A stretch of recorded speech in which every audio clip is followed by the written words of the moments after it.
The great democracies face new and serious threats, yet seem to be losing confidence in their own calling and competence.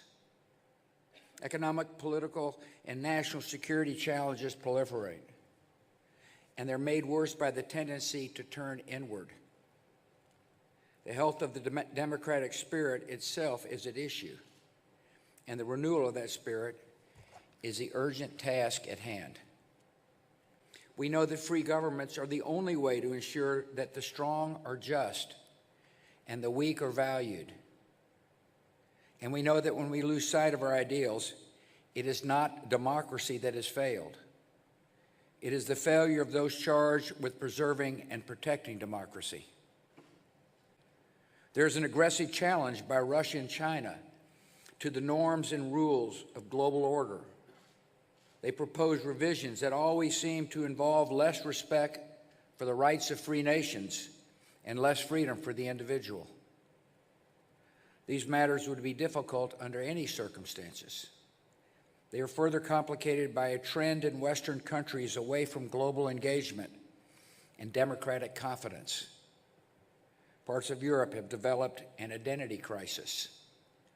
We have seen insolvency, economic stagnation, youth unemployment, anger about immigration, resurgent ethno-nationalism, and deep questions about the meaning and durability of the European Union. America is not immune from these trends. In recent decades, public confidence in our institutions has declined. Our governing class has often been paralyzed in the face of obvious and pressing needs. The American dream of upward mobility seems out of reach for some who feel left behind in a changing economy. Discontent deepened and sharpened partisan conflicts. Bigotry seems emboldened.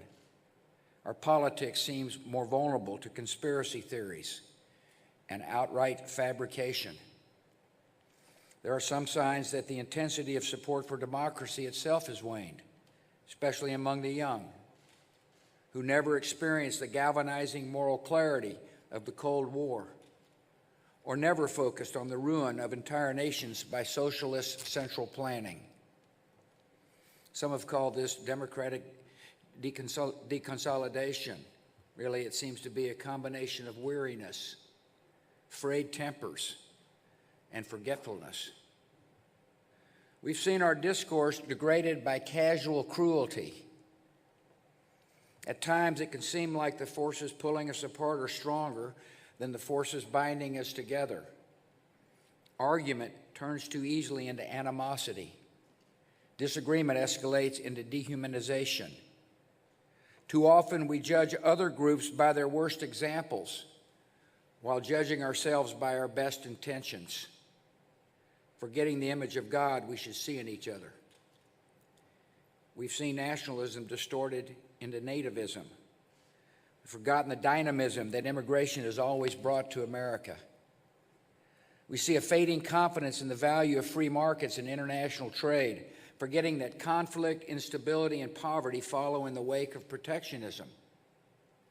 We've seen the return of isolationist sentiments, forgetting that American security is directly threatened by the chaos and despair of distant places, where threats such as terrorism, infectious disease, criminal gangs, and drug trafficking tend to emerge. In all these ways, we need to recall and recover our own identity. Americans have great advantage. To renew our country, we only need to remember our values. First, America must harden its own defenses. Our country must show resolve and resilience in the face of external attacks on our democracy. And that begins with confronting a new era of cyber threats. America has experienced a sustained attempt by a hostile power to feed and exploit our country's divisions.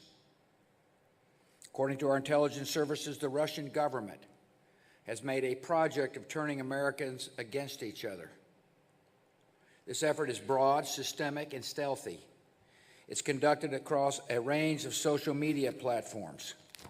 Ultimately, this assault won't succeed. But foreign aggressions, including cyber attacks, disinformation, and financial influence, should never be downplayed or tolerated. It's a clear case where the strength of our democracy begins at home. We must secure our electoral infrastructure and protect our electoral system from subversion. The second category of recommendations concerns the projection of American leadership, maintaining America's role in sustaining and defending an international order rooted in freedom and free markets.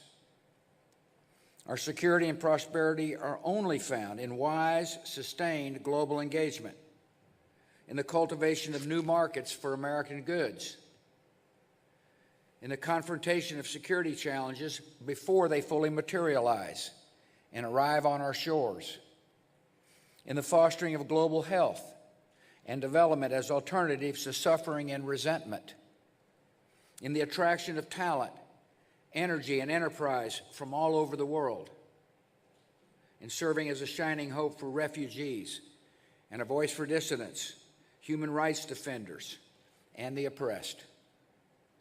We should not be blind to the economic and social dislocations caused by globalization. People are hurting, they're angry, and they're frustrated. We must hear and help them, but we cannot wish globalization away any more than we could wish away the agricultural revolution or the industrial revolution. We become the heirs of Thomas Jefferson by accepting the ideal of human dignity found in the Declaration of Independence. We become the heirs of James Madison by understanding the genius and values of the U.S. Constitution. We become the heirs of Martin Luther King, Jr.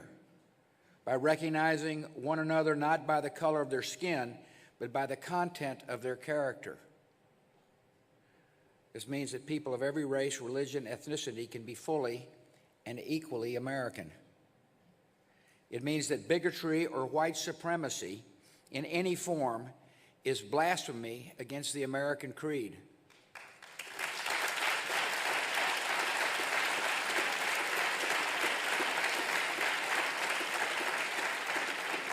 And it means the very identity of our nation depends on the passing of civic ideals to the next generation. We need a renewed emphasis on civic learning in schools, and our young people need positive role models. Bullying and prejudice in our public life sets a national tone, provides permission for cruelty and bigotry, and compromises the moral education of children. The only way to pass along civic values is to first live up to them. The Prague Charter, signed by champions of liberty Václav Havel, Natan Sharansky, Jose Maria Aznar, called for the isolation and ostracism of regimes that suppress peaceful opponents by threats or violence. Little did we know that, a decade later, a crisis of confidence would be developing within the core democracies, making the message of freedom more inhibited and wavering. Little did we know that the repressive governments would be undertaking a major effort to encourage division in Western societies and undermine the legitimacy of elections.